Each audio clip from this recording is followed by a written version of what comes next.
तो मूवी की शुरुआत होती है और हमें रिचर्ड नाम के एक वैज्ञानिक को दिखाया जाता है जो कि एमेको के बारे में बताते हुए कह रहा था कि जापान की पहली रानी एमेको थी और जिसने अपने साम्राज्य पर काले जादू के सहारे राज्य किया, जो लोगों को हाथ से छूकर ही मौत और विनाश का तांडव करने लगी थी। इसके बाद उसके ही जर्नल ने उससे विद्रोह किया और उसे बांधकर घसीटते हुए एक वीरान टापू पर ले गया जो बहुत ही खतरनाक जगह पर है और उनकी बॉडी वहीं पहाड़ों के नीचे दबा दिया गया और जहाँ इंसानों का पहुंचना भी बहुत कठिन है। तभी हमें रिचर्ड को दिखाया जाता है जिसकी एक प्यारी सी बेटी भी है जिसका नाम लारा है और वो अपनी बेटी लारा को छोड़कर उन पहाड़ियों पर चला जाता है जहाँ उस रानी को दफनाया गया है। और अब इसके बाद हमें लारा को दिखाया जाता है जो अब बड़ी हो चुकी है और वो अब रिंग में फाइटिंग कर रही है और जिसे वो हार जाती है। पर यहाँ उसके डैड रिचर्ड उसके लिए अरबों की संपत्ति छोड़ गया है, पर लारा को इस पर कोई इंटरेस्ट नहीं है और वो अपने खुद की कमाई से ही अपनी लाइफ एंजॉय कर रही है। तभी आगे लारा एक बेस पर जाती है जहाँ कुछ लोग इनाम की बात कर रहे होते हैं। लारा इसे सीरियस होकर एक्सेप्ट कर लेती है जिसमें कि वो अपने साइकिल पर एक डॉल लगाकर भागेगी और उस डॉल को उसे उन लोगों से बचाना होगा। और अब खेल शुरू हो जाता है और वो अपना साइकिल उनसे बचाते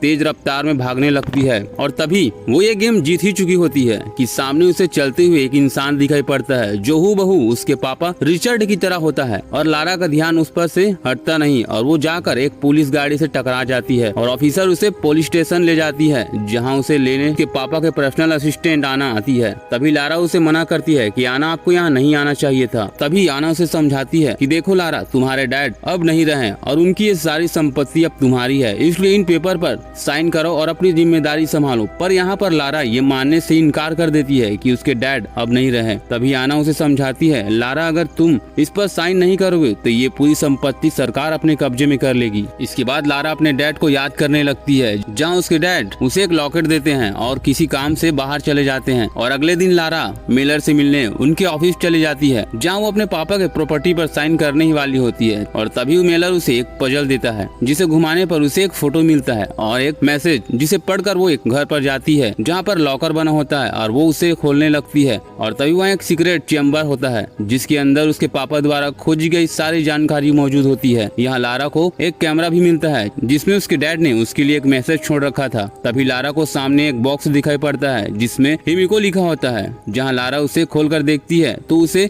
उस किताब में वही जानकारियां मिलने लगती है जो मूवी की शुरुआत में दिखाया गया था। अब लारा को यहाँ सारी जानकारी मिलने के बाद वो ये फैसला करती है कि वो भी इस टापू पर जाएगी जहाँ उसके पापा गए थे। और यहाँ उसे एक पेपर पर लुरेन नाम का नामी के बारे में पता चलता है और इसलिए लारा अपने पापा की दी हुई लॉकेट को बेचकर जापान चली जाती है। और उसके बाद वो वहाँ लुरेन को पूछने लगती है। तब यहाँ 3 बदमाश आकर लारा के बैग को लेकर भागने लगते हैं, पर लारा भी एक फाइटर थी, वो कहाँ उनके पीछे छोड़ने वाली थी और वो अपने बैग को पाने में कामयाब हो जाती है। और तभी वो तीनों बदमाश लारा के पीछे लग जाते हैं और वो उन्हें दौड़ाने लगते हैं। पर लारा यहाँ दौड़ते दौड़ते लुरेन के नाव तक पहुंच जाती है और तभी नाव के ऊपर से कोई गोली चलाने लगता है और वो खुद को लुरेन बताता है। और इसके बाद लुरेन लारा को बताता है कि उसके डैड भी पिछले 7 सालों से लापता है। इसके बाद लारा नक्शे को देखने लगती है और लुरेन को वहां तक जाने के लिए पैसे देती है। इसके बाद लुरेन मान जाता है और अब वो दोनों समंदर में उस टापू तक जाने के लिए निकल पड़ते हैं। इसके बाद लारा कुछ समय के लिए अपने डैड को याद करने लगती है। तभी यहाँ लुरेन आता है और कहता है कि अब हम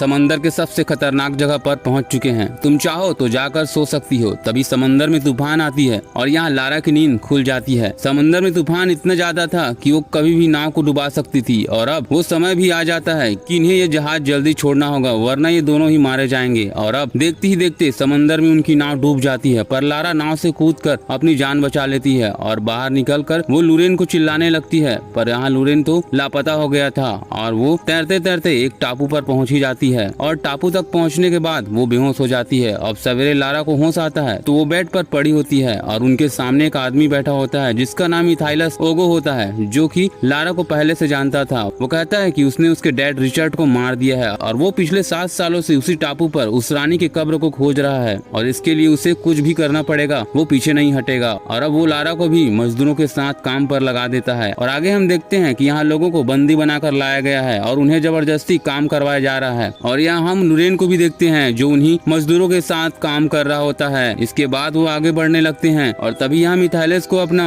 पहला पड़ाव मिल ही जाता है, जिसे देखकर वो बहुत खुश होता है। इसके बाद काम को और तेजी से करवाने लगता है। तभी वहाँ एक आदमी गिर जाता है क्योंकि उसकी तबीयत खराब थी और तभी लारा और लुरेन वहाँ खड़े ओगो के आदमी से उसे आराम करने के लिए कहता है, पर वो उनकी बात कहाँ सुनने वाला था। तभी बाहर आवाज सुनकर मिथाइलस बाहर निकलकर उस इंसान को मार ही देता है और उन्हें जल्दी काम करने के लिए कहता है। और इसके बाद लुरेन समय देखकर वहाँ खड़े सिपाही को मारकर लारा को वहाँ से भागने को कहता है। लारा समय देखकर वहाँ से भागने लगती है और इधर वहाँ खड़ा एक दूसरा सिपाही लुरेन को मारने लगता है। तभी यहाँ शोर शराबा सुनकर मिथाइलस फिर से बाहर आता है और लुरेन को मारने लगता है। इधर लारा भागते भागते जंगल में पहुंच जाती है, पर यहाँ मिथाइलस के आदमी अब भी लारा के पीछे पड़े हैं। लारा यहाँ भागते भागते एक गहरी नदी तक पहुंच जाती है, जहाँ वो उस नदी को पार करने ही वाली होती है कि यहाँ मिथाइलस के आदमी उस पर गोली चलाने लगते हैं, जिससे वो नदी पर गिर जाती है। यहाँ हम देखते हैं कि नदी का बहाव इतना तेज होता है कि वो खुद को संभाल नहीं पा रही होती और तभी आगे वो एक कबाड़ पड़े प्लेन को पकड़ लेती है और हिम्मत जुटाकर वो उस प्लेन पर चढ़ती है। पर ये प्लेन भी इतना कबाड़ था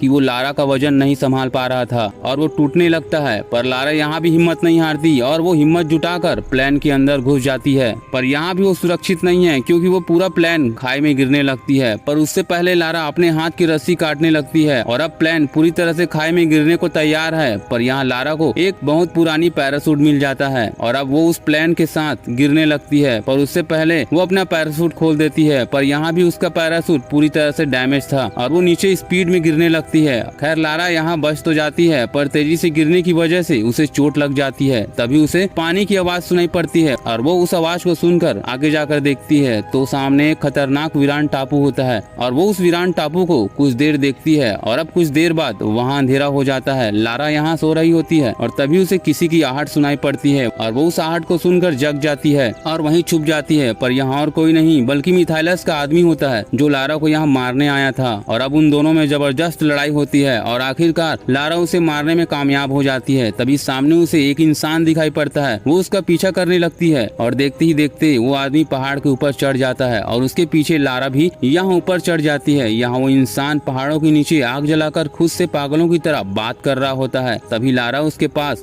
जाकर देखती है तो वो दंग रह जाती है क्योंकि ये इंसान और कोई नहीं था बल्कि ये इंसान उसके पापा रिचर्ड होते हैं और वो एक दूसरे को देखकर काफी खुश होते हैं। इसके बाद रिचर्ड उसके जख्म पर दवाई लगाकर इलाज करता है और उसे आराम करने को कहता है। और अब सवेरे जब लारा की आंख खुलती है तो वो अपने डैड से यहाँ से निकलने का रास्ता पूछती है। रिचर्ड कहता है यहाँ से निकलना बहुत मुश्किल है और मैं यहाँ से जाना नहीं चाहता क्योंकि अगर मैं यहाँ से तो मिथाइलस उस रानी के कब्र तक पहुँच जाएगा, जिसे अगर खोल दिया गया तो पूरी दुनिया खत्म हो जाएगी। तभी लारा कहती है और पापा मेरा क्या होगा, मैंने जो आपके बगैर इतने दिन काटे हैं। रिचर्ड कहता है इस दुनिया को बचाने के लिए हमें ये करना ही पड़ेगा। तभी लारा कहती है मिथाइलस उस कब्र तक पहुंच गया है क्योंकि उसने मेरा बैग से वो नक्शा पा लिया है। इस बात पर रिचर्ड उस पर गुस्सा करता है। वो कहता है ये तुमने क्या कर दिया, इस चीज के लिए मैं मिथाइलस को पिछले 7 सालों तक घुमा रहा हूँ, तुमने उसे एक झटके में ही बता दिया। लारा कहती है डैड मैं आपको खोना नहीं चाहती, इसलिए मैं अकेले ही मिथाइलस को उस पूरी गैंग को खत्म करने जा रही हूँ। और वो अपने साथ धनुष और तीर लेकर मिथाइलस की पूरी गैंग को खत्म करने पहुंच जाती है और यहाँ वो सबसे पहले उनके सिग्नल वॉकी टॉकी तक पहुंचती है, जिसे लेकर वो मिथाइलस के आदमियों को मारते हुए लुरेन और वहाँ मजदूरों तक पहुंच जाती है और वहाँ से उन्हें भागने को कहती है और अब सब वहाँ से भागने लगते हैं। तभी मिथाइलस के आदमी उन पर बंदूक चलाने लगते हैं। ये सुनकर मिथाइलस बाहर निकलकर उन पर गोली चलाने लगता है। इधर लारा सबको भगाकर वहाँ अकेले रुक जाती है। तभी वो अपने पापा को वहाँ देखती है। तभी लारा वहाँ पहुँच जाती है और लारा को यहाँ देखकर मिथाइलस रिचर्ड पर बंदूक तान देता है और वो दरवाजा खोलने के लिए कहता है और लारा यहाँ मिथाइलस की बात को मान जाती है और वो दरवाजा खोलने लगती है और वो उस दीवार पर लगे पजल को मिलाने लगती है और दरवाजा खोलने में कामयाब हो जाती है। इसके बाद वहाँ बड़ा सा खाई होता है जिसमें लारा को पहले उतारा जाता है और इसके बाद वो सारे लोग वहाँ नीचे उतरते हैं और आगे बढ़ने लगते हैं। यहाँ उन्हें उस रानी की आहट सुनाई पड़ती है जिसे सुनकर सब डर जाते हैं। इतने में मिथाइलस का एक आदमी वहाँ एक पेड़ पर पैर रख देता है और उसकी वहीं मौत हो जाती है। तभी थोड़ी दूर जाने के बाद उन्हें एक गहरा गड्ढा मिलता है, इसमें बहुत सारे मरे हुए लोगों की कंकाल मौजूद होती है और अब वो उसे पार करने के लिए वो उस गड्ढे पर सीढ़ी लगाकर उसे पार कर लेते हैं और अब वो एक ऐसी जगह पर पहुंच जाते हैं जहां दरवाजा पहली सुलझाने पर खुलती है। तभी फिर से वहां एक आदमी